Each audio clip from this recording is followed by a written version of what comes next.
பூரி ஜெகநாதர் கோவில் பொக்கிஷ அறையுடைய சாவி தொடர்பாக பிரதமர் நரேந்திர மோடி தெரிவித்த கருத்து அப்படின்றது இன்னைக்கு அரசியல் தளத்தில் மிகப்பெரிய பேசு பொருளாயிருக்கு. இதை பற்றி நம்முடன் தன்னுடைய கருத்துக்களை பகிர்ந்து கொள்வதற்காக பிக் ஃபோக்கஸ் போதில் இணைகிறார் முன்னாள் ஐஏஎஸ் அதிகாரியும் காங்கிரஸ் கட்சியின் சமூக ஊடக பிரிவு ஒருங்கிணைப்பாளருமான திரு சசிகாந்த் செந்தில் அவர்கள். அவரை வரவேற்கலாம். சார் வணக்கம். பிரதமருடைய பூரி ஜெகநாதர் கோவில் பொக்கிஷ அறை தொடர்பான சாவி குறித்த ஒரு பேச்சு அப்படின்றது மிகப்பெரிய சர்ச்சையை ஏற்படுத்தியிருக்கு. காங்கிரஸ் கட்சி இதை கடுமையாக விமர்சிப்பதற்கான காரணம் என்ன? ஏன் பிரதமர் மன்னிப்பு கேட்கணும் அப்படின்னு கால அவகாசம் கொடுத்திருக்கீங்க? இவங்க ரொம்ப காலமாவே இந்த எலெக்ஷன் வரும்பொழுது இந்த மாதிரி சென்சிட்டிவான விஷயங்களை எடுத்து பேசுறது, அதுல ஒரு சர்ச்சை உருவாக்குறது இவங்களுக்கு வழக்கமாவே போயிடுச்சு. ஒரிசாவை பொறுத்த வரைக்கும் பூரி ஜெகநாதர் ரொம்ப பெரிய ஒரு சென்சிட்டிவான ஒரு பல்பேருடைய நம்பிக்கை இருக்கிற ஒரு கடவுள். அந்த பூரி ஜெகநாதரை இந்த எலெக்ஷனுக்குள்ள இழுக்கணுன்றத எங்களுடைய ஒரு எய்மே. இன்ஃபேக்ட் 2 நாளைக்கு முன்னாடி சம்பித் பாத்ரா பூரி ஜெகநாதரே மோடியோடைய ஒரு பக்தர் அப்படின்ட்டாரு. இதுதான் அவங்களோட உண்மையான எண்ணம். அது தெரியாம வெளியே வந்துருச்சு. அப்படிப்பட்ட எண்ணத்துல இருக்கும் இந்த கட்சி, அதாவது ஒரு விதமான மெகாலமேனியாக்ஸ்ன்னு சொல்லுவாங்க, அந்த மாதிரி ஒரு மெகாலமேனியாக் ஆட்டிடியூட்ல இருக்க ஒரு கட்சி இந்த மாதிரி ஒரு சமூகத்துக்கு எந்த ஒரு பாதகத்தை விளைவிக்குமோ அந்த மாதிரி மேட்டரை எடுத்து பேசுறதுதான். இன்னைக்கு எப்படியாவது அங்க பாண்டியன் ஒரு ஆபீசர் நவீன் பட்நாயக்கோட அடுத்த ஒரு சக்சஸர் மாதிரி ஒரு தமிழர், அந்த பாயிண்ட கோடிட்டு காட்டணும். இவங்க இவர் ஒரு வெளியில இருக்க ஒரு ஆள் இங்க இருக்காரு அப்படின்ற பாயிண்ட கோடிட்டு காட்டணும்ன்றதுக்காக தமிழ்நாடே இதை தேவையில்லாம இந்த இதுல இழுத்திருக்காரு. அது இழுத்தது மட்டும் இல்ல, மொத்த தமிழர்களையும் ஒரு விதமா கொச்சையா பேசிட்டது. அவங்கள பொறுத்த வரைக்கும் அது ஒரிசால நடந்ததுன்னு அவங்க நினைச்சுப்பாங்க. இதுக்கும் தமிழ்நாட்டுக்கும் சம்பந்தம். தமிழ்நாடுக்கு வந்தா ஒரிசா பத்தி தப்பா பேசுவாங்க, ஒரிசாவுக்கு போனா தமிழ்நாடு பத்தி தப்பா பேசுவாங்க. இதுதான் அவங்களுடைய நேச்சுரல் டெண்டன்சி.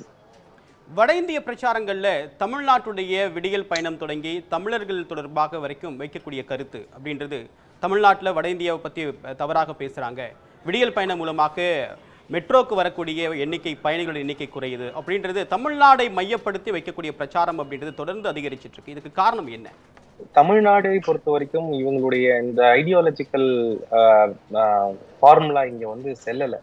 அதுக்கு எந்த ட்ராக்ஷனுமே இங்க இல்லை. அந்த ஒரு கடுப்புலதான் அவங்க தமிழ்நாடு மேல குறியாவே இருக்காங்க. இன்னும் கூட ரொம்ப மோசமான விஷயங்களை தான் இன்னும் தமிழ்நாடு எதிர்கொள்ள வேண்டியிருக்கும் இவர்கள் இருந்தால். ஒருவேளை இவர்கள் அரசியல் கட்சியாக இருந்தாலுமே கூட இவர்களுக்கு தனித்துவமான ஒரு ஒரு சுயமரியாதையோடு வாழும் எந்த ஒரு சமுதாயத்தையும் இவங்களுக்கு பிடிக்காது. இவங்க சொன்ன மாதிரி மோடி பக்தரா மட்டுமே வாழக்கூடிய ஆட்கள் மட்டுமே இந்த கட்சியில இருக்க முடியும். ரெண்டாவது, இந்த நாட்டிலேயே இருக்கணும் அப்படின்றது அவங்களுடைய நம்பிக்கை. அது அவங்களுடைய பேசிக் ஃபண்டமெண்டல் திங்கிங். அதை ஒன்றும் மாற்ற முடியாது. அது இன்னைக்கு மட்டும் இல்ல, ரொம்ப நாள் காலம் இந்த கட்சி ஆரம்பிக்கிறதுக்கு முன்னாடியே அந்த மாதிரி எண்ணம் உள்ளவர்கள் சேர்ந்துதான் இந்த கட்சியை ஆரம்பிச்சாங்க, இந்த இயக்கத்தை ஆரம்பிச்சாங்க. அதனால எனக்கு அவங்க பண்றதெல்லாம் புதுசாவோ இல்ல சர்ப்ரைசிங்காவோ தெரியல. நீங்க சொல்லக்கூடிய கருத்து அப்படின்றது தமிழர்களுக்கு எதிராக பாஜக செயல்படுவது மாதிரி ஒரு கருத்து இருக்கு. ஆனா தமிழையும் தமிழ் மக்களையும் நான் மிகவும் நேசிக்கிறேன் அப்படின்னு பல தளங்கள்ல அவர் பேசியிருக்காரு. இந்த கருத்து அப்படின்றது முரணா இல்லையா? பல தளங்கள்லாம் பேச மாட்டாரு. எலெக்ஷன் வரும்போது தமிழ்நாட்டுக்கு பேசுவாரு, அவ்வளவுதான். நீங்க ஒரிசாவுக்கு போனா ஒரிசாவை பத்தி பேசுவாரு, கர்நாடகா போனா கர்நாடகா பத்தி பேசுவாரு. கர்நாடகாவை பத்தி இல்ல ஒரிசாவை பத்தி இல்ல ஆந்திராவை பத்தி புகழ்ந்து பேசுறதை பத்தி யாருக்கும் எந்த விதமான இதுவும் கிடையாது. இன்னொரு ஒரு சமுதாயத்தை இழிவுபடுத்தி அதுல ஒரு அரசியல் ஆதாயம் தேடும் அரசியல் தான் இவங்களுக்கு. இன்னைக்கு பிரதம மந்திரி தான் ஒரு பிரதம மந்திரின்னு கூட பார்க்காம மேடையில கொச்சையாக ஒரு சமுதாயத்தை ரொம்ப கீழ்த்தரமாக பேசுகிறார்.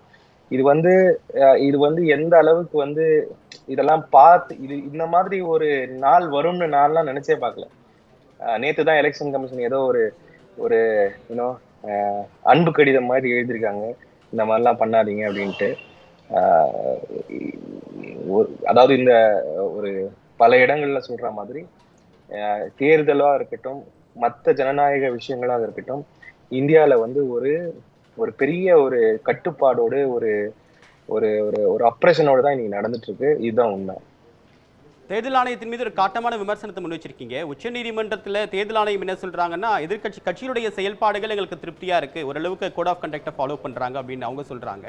பட் 3000 புகார்கள் தொடர்பாக நாங்கள் நடவடிக்கை எடுத்திருக்கோம் அப்படின்ற ஒரு டேட்டாவையும் சொல்றாங்க. நீங்க சொல்லக்கூடியது தேர்தல் ஆணையம் ஒருதலை பட்சமா செயல்படுற நிலைமைக்கு இவங்க தள்ளுதே.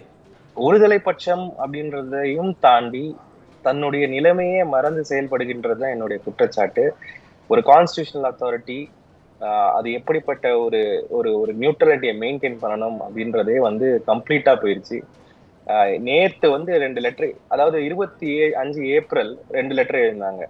அது வந்து நட்டாக்கு ஒரு லெட்டரும் கர்கேக்கு ஒரு லெட்டரும். நேத்தும் அதே மாதிரி தான் நட்டாக்கு ஒரு லெட்டரும் கர்கேக்கு ஒரு லெட்டரும் எழுதிருக்கேன். இது என்ன கடிதம் எழுதும் முறைன்னு எனக்கு தெரியல. தவறு நடந்தால் அதை உடனடியாக விசாரித்து அதற்கான தண்டனையை கொடுப்பதுதான் அந்த அந்த இன்ஸ்டிடியூஷனோட ஒரு ஒரு நாங்க பார்த்த இன்ஸ்டிடியூஷன். இன்னைக்கு காலகட்டத்துல ஒரு பக்கம் வந்து பிரதம மந்திரி மேடையில வந்து மதங்களை வைத்து மக்களை பிரித்தாளும் அரசியலை ஓப்பனாக பண்றாரு. ஓப்பனாக இன்னைக்கு தமிழர்களை பத்தி பேசுறாரு, நேத்து வேற ஒருத்தவங்களை பத்தி பேசுறாரு, இஸ்லாமியர்களை பத்தி பேசுறாரு, பெண்களை பத்தி பேசுறாரு. இதெல்லாம் எப்படிதான் இவங்க பொறுத்துட்டு உட்கார்ந்துருக்காங்கன்னு தெரியல. இதெல்லாம் பார்க்க வேண்டிய நிலைமையில நம்ம இருக்கோமேன்ற கஷ்டத்துல தான் பல இந்தியர்கள் இன்னைக்கு வாழ்ந்துட்டு இருக்காங்க. அதனாலதான் நாங்க திருப்பி திருப்பி சொல்றோம், இவர்கள் வந்து எதையும் மதிப்பவர்கள் கிடையாது, இந்தியா எனும் சிந்தனையை நம்புவர்கள் கிடையாது. இவர்கள் ஒரு விதமான கண் கட்டி விட்ட ஒரு என்ன சொல்றது, ஒரு விதமான கும்பல் இது.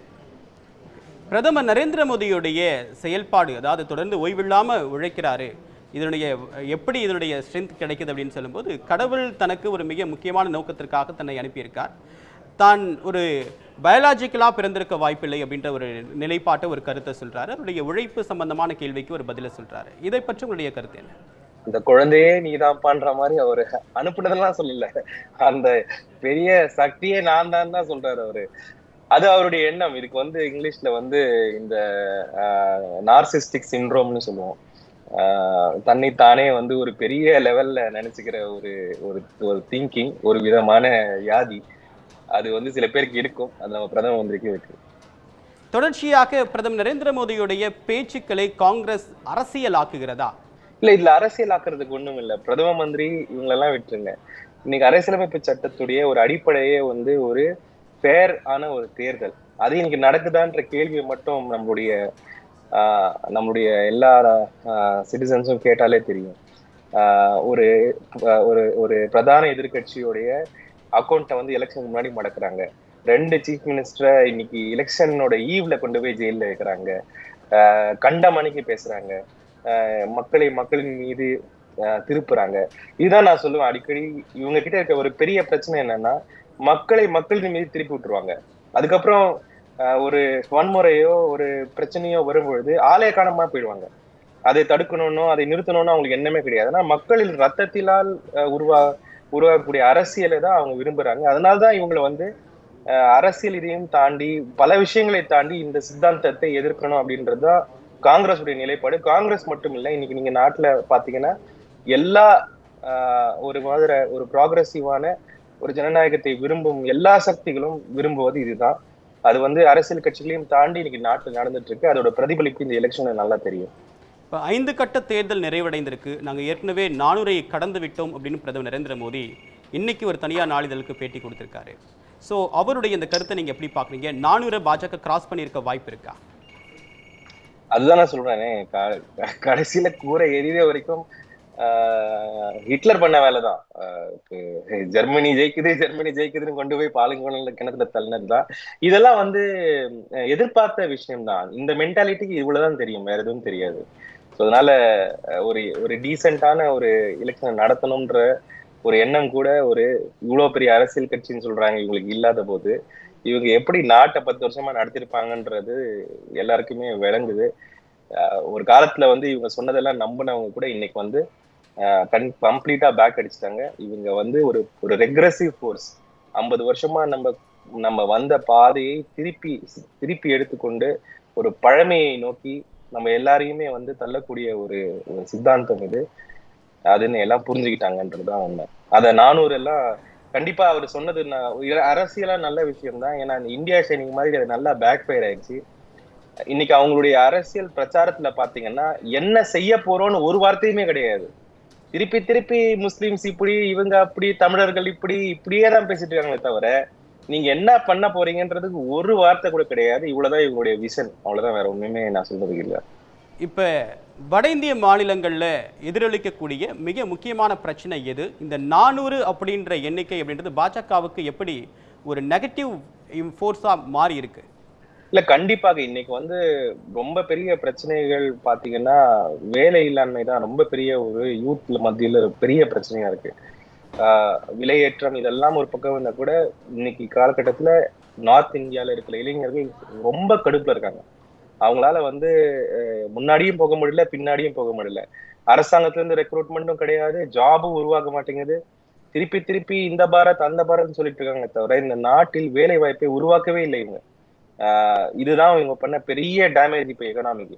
இவ்வளோ யங்ஸ்டர்ஸ் இருந்த வேலைகள், அதாவது ராணுவத்துல வந்து ஒரு விதமா ஒரு வேலை இருக்குன்ற ஒரு ஹோப்பாவது இருந்தது, அதையும் கான்ட்ராக்ட் பண்ணி அக்னி வீரன் மாத்திட்டாங்க. 6 வருஷத்துக்கு போய் யார் வந்து அங்க உயிர் தியாகம் பண்றதுக்கு ரெடியா இருக்காங்க?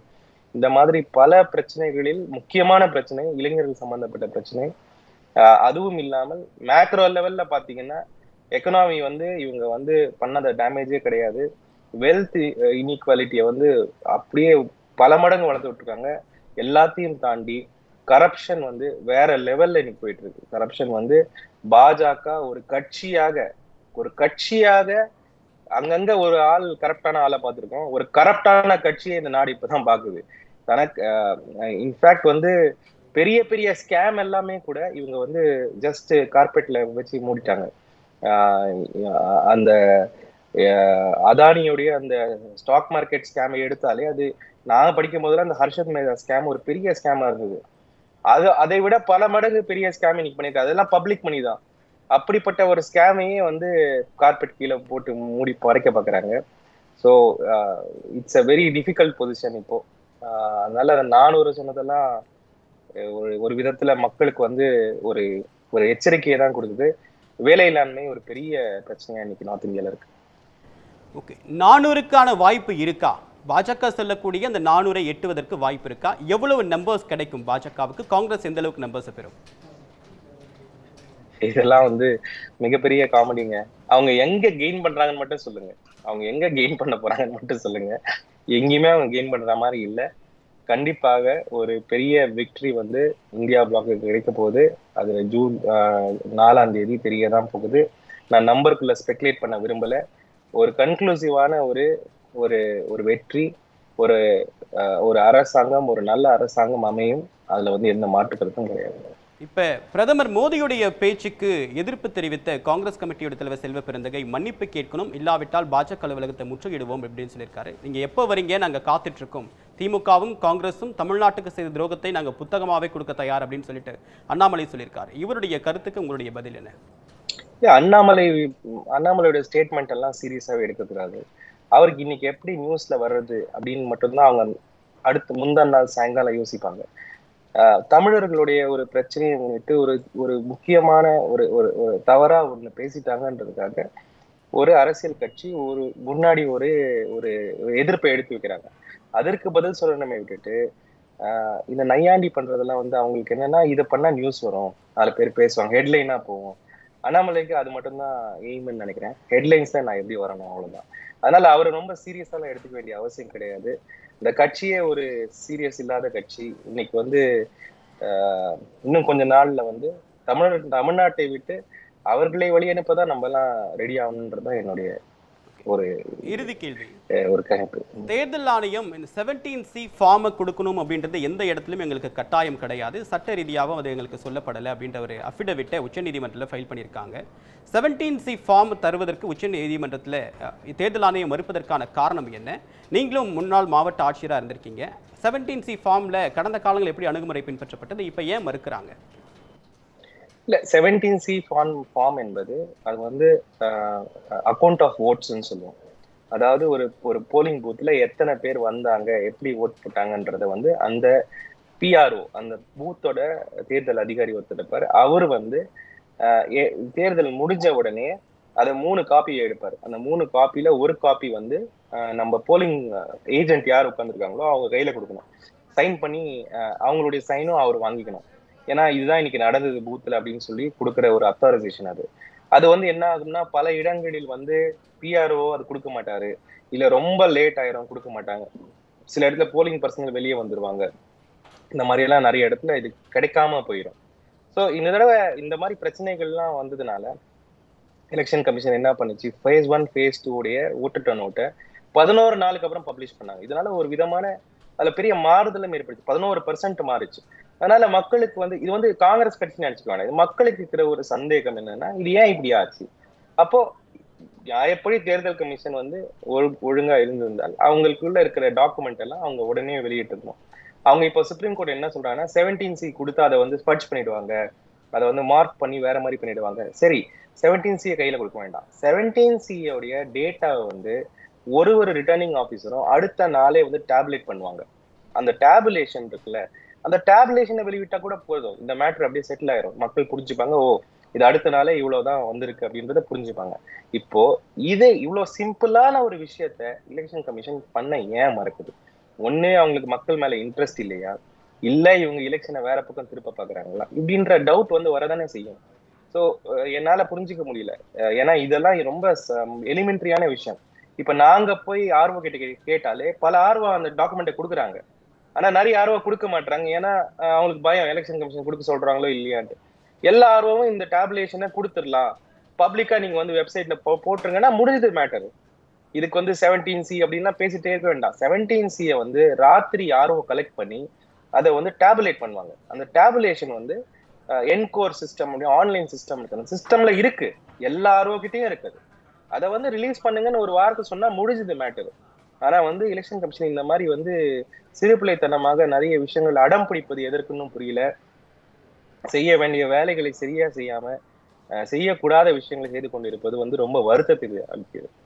இல்லை, 4 கட்ட தேர்தலில் ஒரு முக்கியமான நாளிதழ் ஒரு டேட்டா வெளியிட்டிருக்காங்க. அதாவது 1%, 2% அப்படின்றத தாண்டி கிட்டத்தட்ட 1 கோடி வாக்கள் வரைக்கும் டிஃப்ரென்ஸ் இருக்குது. அப் டு 5% வரைக்கும் ஒரு டிஃப்ரென்ஸ் இருக்கிறத இந்த டேட்டா தேர்தல் ஆணையம் வெளியிட்ட புதிய தகவல் அப்படின்றது முரண்பட்டு நிற்கிது அப்படின்ற ஒரு கருத்தை சொல்லியிருக்காங்க. அந்த அளவுக்கு டிஃப்ரென்ஸ் வர வாய்ப்பு இருக்கா? அதாவது 8 மணிக்கு என்ன பண்ணுவாங்கன்னா எலெக்ஷன் கமிஷன் அன்னைக்கு எலெக்ஷன் நடக்கிற 8 மணிக்கு அவங்க வந்து டேட்டா வாங்குவாங்க, கலெக்டர்ஸ் கிட்ட இருந்து வாங்குவாங்க.